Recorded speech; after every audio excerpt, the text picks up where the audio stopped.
So before I get into my video, I would like to advertise my Cheerio protocol, which is for sale, $6.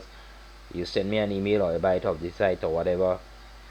This protocol is simple. It's basically giving you the framework of how life goes, and simply put, everything that we are doing in life is a stimulation. From your medical, your herbs, the food you eat, the sugars you take in, everything we are doing is stimulating the body.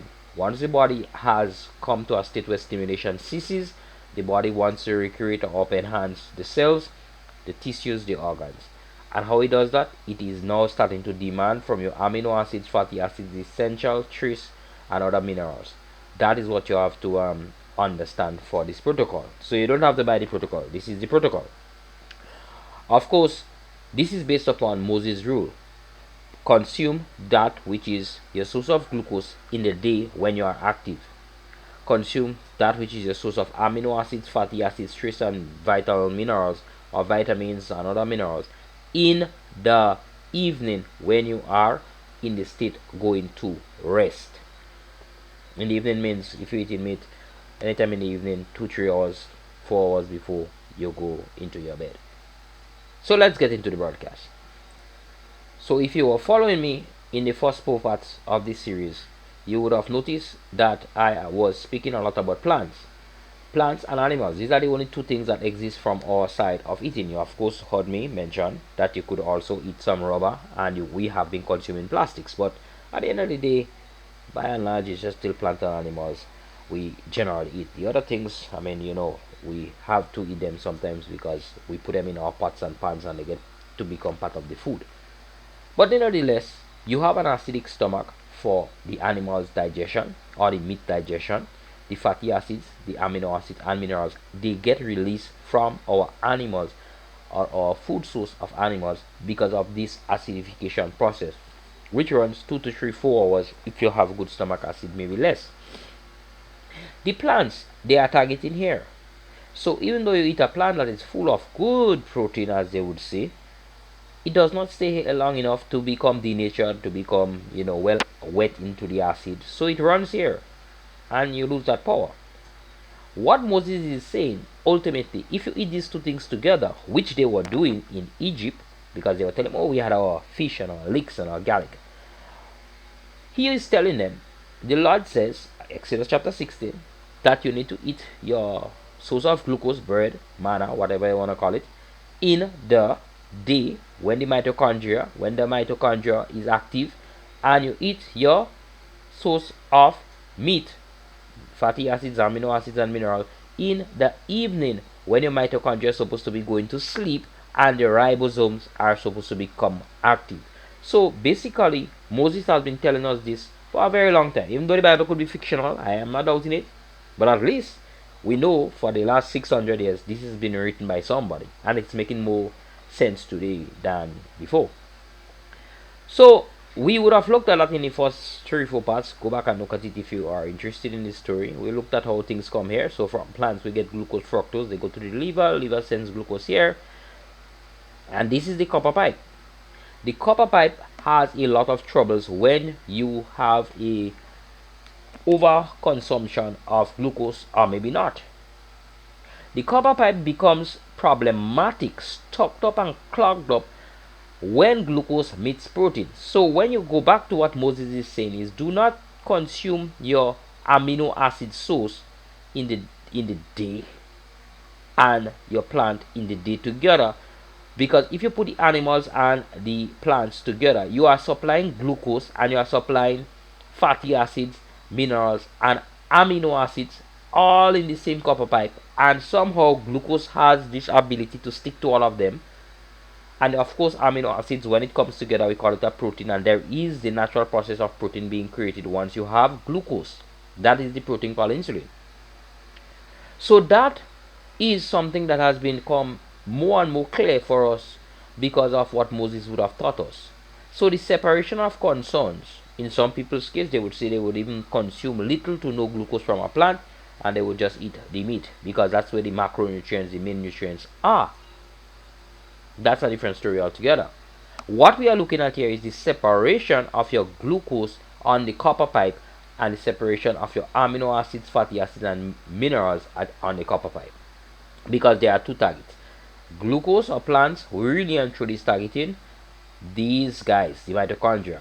In the day where they would consume the mitochondria, consume the glucose molecules, makes ATP, and hold it into a charging system for something called a ribosome. So let's jump across. So it's the same exact diagram. The only difference you would see here in the cell, you see no ribosome. Ribosome is to amino acid. They are consumers of the amino acid, minerals, fatty acids to make the product we call protein. They spin out protein. So amino acids are spools of threads of many colors. Just this spool, red, green, yellow. But then the ribosome would eat the well, not eat. They would they would go to the sewing machine. They are sewing machines, and they would pull in these threads and make coats of many colors, which is called protein. So they work by connecting. You see this blue piece? They connect to the power supply called mitochondria, which should not be making power in the night. It should have already made the power and store it in the battery. So when the ribosome connects to the mitochondria, the story becomes interesting, because this whole thing is a story. This is nothing to do with reality. This is just a story that is being displayed here. So here we have a storyline showing us that when we eat our, I have to bring this down, when we eat our meat in the evening, we give ourselves 4 hours for digestion here, because the stomach is to be acidic. And for people who have been on a plant-based diet, we know that our stomach has naturally lost the acidity, and we have gone even worse by putting in, you know what, baking soda, omeprazole, and other Tums, tang. We live on those things, making the stomach acidity even worse. So even when we eat plants being a source of glucose, brings down the stomach acidity to, or I shouldn't say down, I should say it weakens the stomach acidity to make it less acidic, because all the plants want to do is get here. When you eat your meat, your source of meat, eggs, fish, whatever you eat, we call that meat, it comes into this acidic stomach, and it causes the processes to release more and more acid. And when you have the meat like eggs, you notice it has fat. This also throws in. So in the teaching, for those who have been and would continue to be, you may realize there is some instructions here that might be useful in a storyline to say, if I'm going to eat some plants that's supposed to have a lot of so-called amino acids in the plants, let's say lentils with rice, that should have about 8 amino acids or 9, which is 8 or 9 of the essential amino acids, which is good. I would put some oils or fats with this, because I would like this to stay in the acidic stomach to actually become well denatured, meaning you want it to stay there to soak in the acid so the acid come out. And I would also say, people might say, well, let me take the little apple cider vinegar, which is not the best idea, but it still is gonna soak put sometimes. Some people would even go to say, well, let's just get some biotin HCI and throw in sometime, eat a few spoons of food, take some biotin HCI from outside to help the stomach become acidic. So all these little tricks and tips. Some people will say take a little lime juice or squeeze some lime on your thing. But apparently fats causes the stomach to naturally release stomach acid for a longer period of time, which helps in the digestion or the denaturing of the protein down to open it up, get it into polypeptides, so that you would get these things happening. Now, of course, notice we are only speaking about the amino acids coming from the protein or the meat. The fatty acids are getting exposed for later on down here in the duodenum, but the minerals also have to live and cleave, or they are cleaving, so they have to leave, something like that.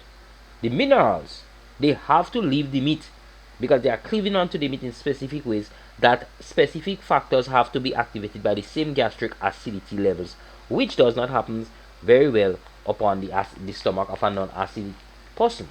That is why it is so critical for us to understand the importance of getting ourselves acidic in the stomach. So even though you are on your spirulina or your this that for vitamin B12, you may be just eating this, or even though you might be eating meat and you're still having B12 in your copper line issue, you may not be having intrinsic factor waking up to do its job because your stomach is not acidic enough. That's a topic for another time. But anyhow, you get these nutrients into the liver and they go to the copper pipe. My goal today is to explain to you these things in the copper pipe. These three things: fatty acids, amino acids, mineral in the copper pipe. If these three things are in the copper pipe together, they are targeting, of course, the cell. Let's say the spleen is the organ. They go to the cell. When they get into the cell, they are largely targeting the ribosome so that they could be used in the evening. That is why Moses is saying, evening into when you're into the night when you're sleeping. These are the guys who's taking these little molecules of amino acid, fatty acid, minerals, and they are spinning it into new cloths, 12 cloth of many colors. And so they get their energy source from stored battery power from the mitochondria who charge in the day. That's the story of the day. But the story of the night is ribosome is indeed looking for these minerals. But here comes Mr. Bread Eater. You're a breaditarian, just like the man who says, me, eating bread in the night and putting glucose on the pipeline. And you may complement the bread with a piece of meat, putting glucose, and what breaks down meat breaks down to fatty acids, amino acids, fatty acids, amino acids, and minerals. Glucose, fatty acids, amino acids, and minerals on the pipeline with glucose. And glucose says, ha, I can't really go into no cell tonight because nobody is demanding me to have glucose. The guy is at rest. So I would stay in the copper pipe. And what glucose does when it goes into the copper pipe?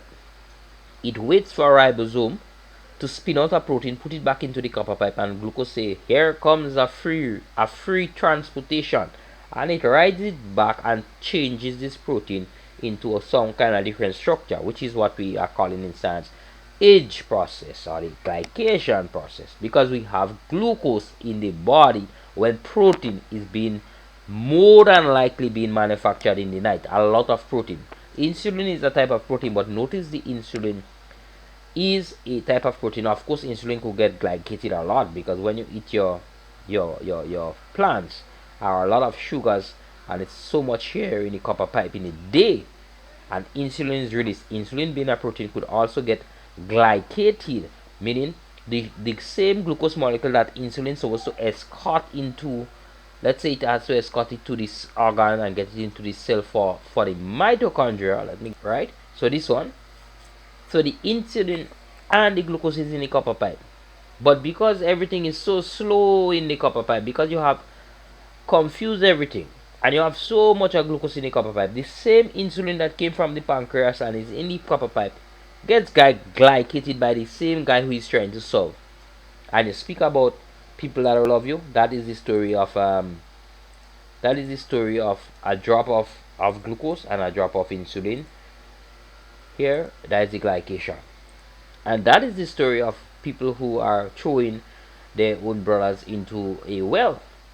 Because we see the guy is trying to help them out. Mr. Insulin is trying to help out Mr. Glucose to escort it so that it could get to this cell here. And yet for what he's doing, he's saying, well, here comes a protein that could stick on him, and he stick on him. So by the time insulin reach across, it cannot be recognized as insulin anymore. And then you see your cell receptor sites are damaged, not realizing also, yes, while cell receptor sites are damaged, you have to say it's damaged because while it should be a green and a red dot, it's coming here as a green red dot, hitting on a spot that is not made for a green red dot. It is like a subtle or a L. You're putting in the wrong instrument to fit inside. You're putting a circular thing to fit inside a square or a rectangular thing, and it cannot work. And this is because glucose is glycated only the whole insulin. It is glycating it here on the copper pipes. So when Moses says eat your glucose, your bread in the morning, he's saying, well, let's consider this. Eat your glucose in the morning when the cells are active, when the mitochondria are yearning for it, and when your muscles are active. You eat your glucose, you have a better chance of getting less glycation on your proteins because you do not have much proteins being produced. So only you have the ribosomes going back to sleep, you have the mitochondria waking up, and the cycle goes on and on. So by learning these little things with the timing according to Exodus chapter 16, if you go to the Bible, Exodus chapter 16, you read the story of the manna and the quail, not no manna, story of manna and quail, you might have a better appreciation of what's happening in your body. Now this is the story taken from the Bible. This is a story from Moses, and if you're interested in this, of course, you could reach out and we'll have a better discussion. Remember, the summary here is plants are targeting mitochondria. Yes, mitochondria still need some a little mineral, a little trace mineral, a little amino. They need a little thing for themselves, a little bit for themselves. But amino acid, fatty acid, and mineral largely it's going trying to get to the ribosome. The timing seems to be important according to what Moses has demonstrated. Thank you for viewing. See you next time.